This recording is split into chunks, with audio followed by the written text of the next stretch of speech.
Assalamualaikum warahmatullahi wabarakatuh. Halo semuanya, apa kabar? Semoga kita baik-baik saja.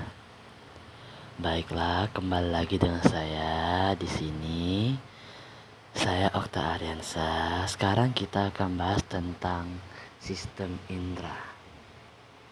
Apa ada yang tahu apa itu sistem indera?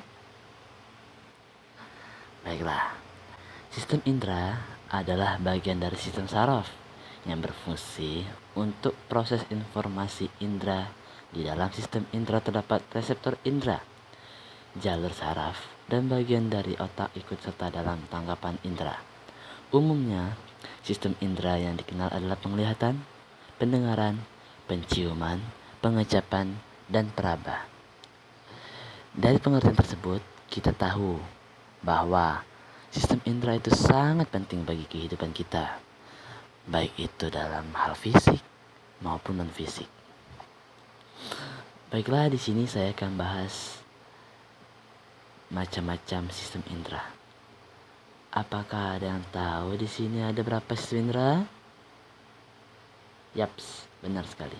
Sistem indera ada 5, yaitu yang pertama ada sistem peraba atau kulit. Yang kedua yaitu perasa atau lidah. Yang ketiga yaitu hidung atau penciuman.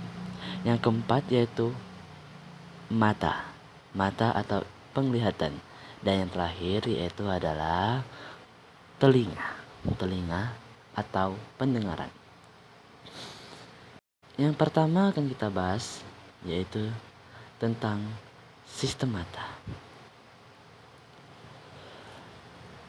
Mata itu sangat penting bagi kehidupan kita. Mata berfungsi untuk melihat. Apakah kalian mau tidak ada mata? Tentu saja tidak, ya kan? Jadi, di sini ada bagian-bagian mata. Bagian-bagian paling penting dalam penglihatan yaitu pertama, bagian selaput pelangi atau iris, pupil, selaput tanduk atau kornea, lensa mata, badan bening, selaput jalat retina, dan saraf mata. Selaput pelangi atau iris itu selaput yang memberikan pola warna pada mata kita. Dan selaput tanduk atau kornea bersifat transparan dan tidak berpembuluh darah, serta berfungsi meneruskan cahaya yang masuk ke mata menuju bagian retina. Dan lensa mata itu bersifat elastis, dapat mencembung dan memipih, berfungsi memusatkan cahaya yang masuk ke mata agar bisa jatuh tepat ke retina. Badan bening itu merupakan bagian paling luas, tepatnya di belakang lensa. Badan bening berisi zat cahaya seperti agar-agar, berfungsi meneruskan cahaya dari lensa mata ke retina. Selaput jala mata atau retina bersifat sangat peka terhadap cahaya yang masuk ke mata karena mempunyai sel-sel saraf penerima, berfungsi meneruskan rangsang cahaya ke saraf mata. Saraf mata berfungsi meneruskan rangsang cahaya yang menerima ke susunan saraf pusat di otak. Setelah rangsangan diterima otak, barulah kita bisa melihat. Begitulah proses mata. Dan berikutnya yaitu telinga atau indera pendengar. Kita dapat mendengar suara radio, suara musik, dan suara kicau burung karena kita mempunyai alat pendengaran, yaitu telinga. Telinga terdiri dari 3 bagian, yaitu telinga luar, telinga dalam, dan telinga tengah. Telinga bagian luar berguna untuk menangkap bunyi. Pada bagian ini terdapat daun telinga, lubang telinga, kelenjar minyak, dan selaput gendang. Dan telinga bagian tengah berguna untuk menghantarkan bunyi. Pada bagian ini terdapat tulang martil, tulang landasan, dan tulang sagurdil. Pada bagian ini juga terdapat saluran eustachius, yaitu saluran yang menghubungkan antara telinga dengan mulut. Gendang telinga menangkap getaran suara untuk diteruskan ke tulang-tulang pendengaran. Tulang pendengaran menerima getaran untuk diteruskan ke telinga dalam. Dan yang terakhir itu telinga bagian dalam, berguna untuk mendengarkan bunyi.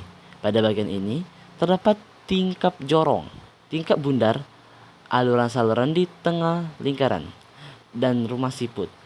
Di dalam rumah siput ada cairan limfa. Getaran dari telinga diterima tingkap jorong dan rumah siput. Cairan pada rumah siput akut bergetar. Getaran rumah siput merangsang ujung-ujung saraf untuk teruskan ke otak sehingga kita dapat mendengar. Agar telinga kita tetap sehat dan berfungsi dengan baik, maka kalau ada suara atau bunyi yang terlalu keras, cepat-cepat kita tutup lubang telinga kita. Yang kedua, tidak membersihkan telinga dengan alat-alat yang tidak merobek selaput gendang, terutama alat-alat yang runcing dan keras. Orang yang tidak bisa mendengar sama sekali disebut tuli atau tunarungu. Berikutnya yaitu hidung atau indera penciuman. Hidung selain untuk jalan pernapasan juga sebagai indera penciuman. Bau yang harum atau busuk dapat tercium jika uap zat yang berbau sampai ke dalam hidung. Nah, seperti kita melihat ibu kita masak dan kita mencium aroma masakannya yang begitu enak dan lezat. Berikut 1. Rangsangan yang ditimbulkan oleh zat tersebut diterima oleh ujung-ujung urat saraf yang merupakan indera pembau. Rangsangan bau tersebut diteruskan ke otak sehingga kita dapat mencium dan mengetahui jenis bau tersebut. Indera pembau ini terletak pada selaput lendir di rongga hidung bagian atas, pada kerang hidung atas dan pada permukaan atas kerang hidung tengah. Jika kita terserang pilek, maka kita tidak akan bisa mencium dengan baik karena selaput lendir lubang hidung membengkak dan berlendir lebih banyak. Akibatnya, rangsang yang berupa bau tidak sampai pada indera pencium. Selain flu, pilek, dan lain-lain, penyakit hidung yang paling berbahaya adalah polip. Penyakit polip berupa pembengkakan pada hidung. Dan selanjutnya itu lidah atau indera pengecap. Pada saat kita makan atau minum, kita dapat merasakan makanan atau minuman. Hal ini dikarenakan manusia memiliki indera pengecap yaitu lidah. Berikut penjelasan mengenai indera pengecap atau lidah. Yang pertama, permukaan lidah kasar karena dipenuhi bintil-bintil. Pada bintil-bintil itu terdapat ujung-ujung saraf pengecap. Makanan dan minuman dalam mulut kita akan merangsang ujung-ujung saraf pengecap dan rangsang itu diteruskan ke otak. Oleh karena itu, kita dapat mengecap makanan dan minuman. Selain itu, untuk mengecap lidah juga berfungsi sebagai 1. Mengucapkan kata-kata. Oleh karena itu, lidah dapat digerak-gerakkan dalam berbagai bentuk dan sikap agar dapat melafalkan berbagai kata dan suara seperti kita saat ini yang sedang bicara atau kita ngobrol pada teman kita seperti saya menjelaskan ini kan, ini menggunakan lidah. Dan berikutnya yaitu bagian-bagian lidah yang peka terhadap rasa tertentu adalah sebagai berikut. Yang pertama, ujung lidah peka terhadap rasa manis. Yang kedua, pangkal lidah peka terhadap rasa pahit. Yang ketiga, tepi lidah peka terhadap rasa asam. Dan yang keempat, bagian ujung lidah sampai agak ke samping peka terhadap rasa asin. Berikutnya yang terakhir, bagian kulit, indera peraba. Tubuh kita seluruhnya dilapisi oleh kulit. Selain berfungsi sebagai pelindung, kulit juga berfungsi sebagai indera peraba. Berikut ini penjelasan kulit sebagai berikut. 1. Sebagai indera peraba, kulit bertugas menerima rangsangan. Pada lapisan kulit tersebar ujung-ujung saraf peraba. Yang kedua, bila kita memegang benda, maka akan menimbulkan rangsang. Rangsangan yang diterima ujung-ujung saraf peraba akan diteruskan ke otak. Dengan demikian, dapat merasakan halus dan kasar sebuah permukaan benda.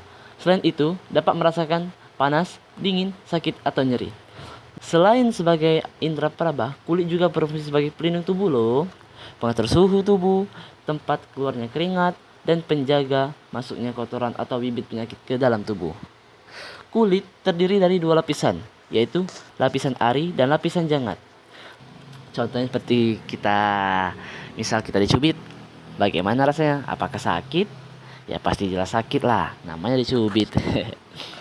Baiklah, sekian penjelasan dari saya. Apabila ada kekurangan saya mohon maaf, dan apabila ada salah kata saya mohon ampun. Kepada Allah SWT saya minta ampun. Sekian dari saya akhiri. Wassalamualaikum warahmatullahi wabarakatuh.